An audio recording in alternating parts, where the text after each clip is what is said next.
This is an explanation of Bitcoin, everything you need to know about blockchain technology. Let's go back in time to October 31st, 2008. On this day, an individual or group using the pseudonym Satoshi Nakamoto published the Bitcoin white paper. This document outlined the workings of the entire blockchain system for the first cryptocurrency. The creator or creators, whose identities remain unknown to this day, aimed to establish a digital peer-to-peer electronic transaction system, one that would operate without the need for any intermediaries. The concept emerged after a major financial crisis, during which banks, not for the first time due to their operating methods, led to a crash, resulting in billions in losses that hit ordinary people the hardest. As is often the case in such situations, the poorest were forced to bear the consequences of collapsing banks. To prevent a recurrence of a situation where we are again at the mercy of banking hegemony, Bitcoin was created. The information you've heard is outlined in the manifesto presented by the creators of this technology. To achieve such an ambitious goal, Bitcoin has been endowed with specific features that aptly describe its character. Firstly, there will only ever be 21 million Bitcoins in existence. This predetermined and programmed maximum supply was set from the outset and cannot be altered in any way. This mechanism ensures that Bitcoin is immune to inflation, unlike traditional currencies that can be printed in limitless quantities, as evidenced by the recent monetary policies of virtually every country in recent years. As of today, there are approximately 19.5 million Bitcoins in circulation, and the additional ones that enter circulation are rewarded to so-called miners for processing transactions.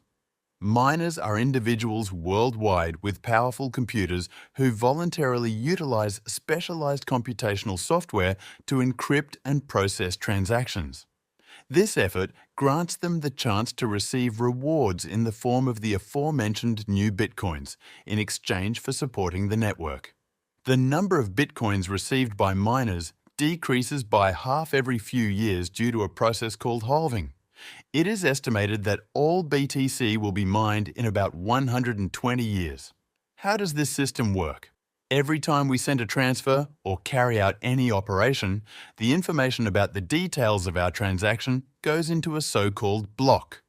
Each of these blocks has limited capacity. In Bitcoin's case, it's 1 megabyte. These values vary for each cryptocurrency.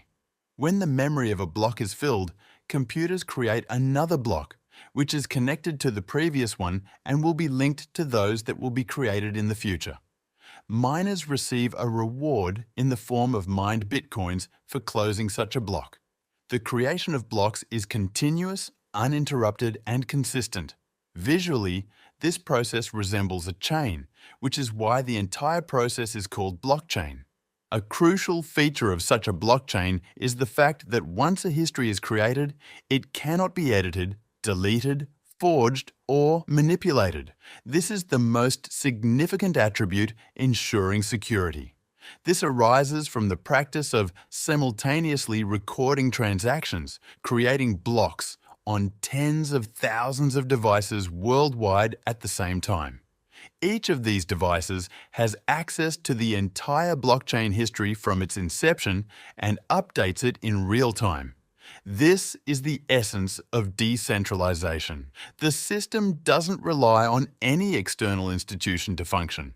Turning off a portion of the working mining rigs doesn't affect its operation because their role is automatically taken over by other miners. If any miner tried to cheat the blockchain, like claiming to have 100 Bitcoins in their account when they don't, this false information wouldn't match the data stored on hundreds of other devices. It would be automatically ignored.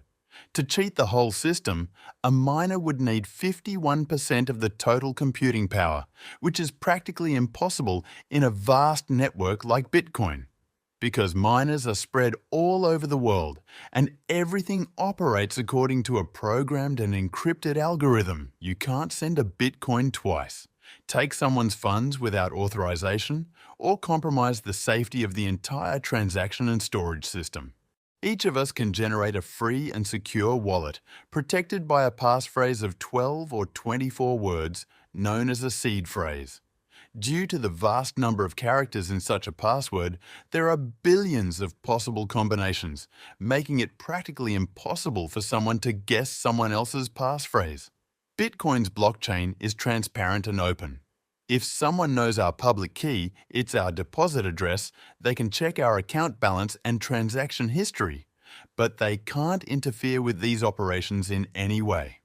This solution proposed by Satoshi Nakamoto has given us a digital medium of value that is immune to inflation, secure, decentralized, independent, fast, and inexpensive to transfer. The number of users grows every year, and since its inception, many other projects inspired by Bitcoin have tried to replicate its success.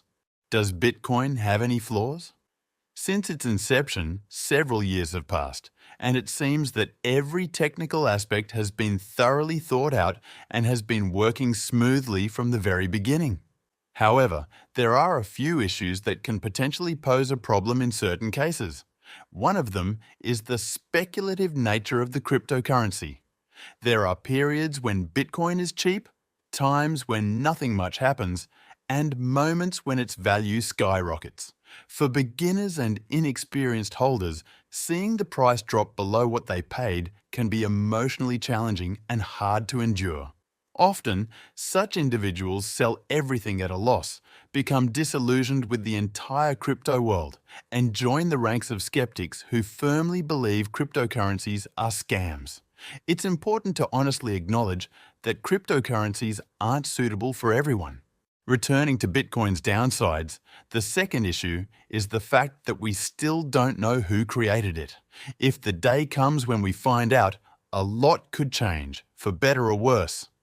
The last significant aspect is the large number of Bitcoins lying dormant in wallets, untouched for many years.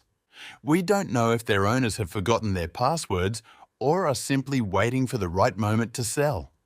If any of the whale wallets holding tens of thousands of BTC start selling, it could lead to a significant market downturn. In my upcoming discussions, I'll help you prepare both technically and mentally for everything you might encounter during your journey in the world of digital assets. Good luck!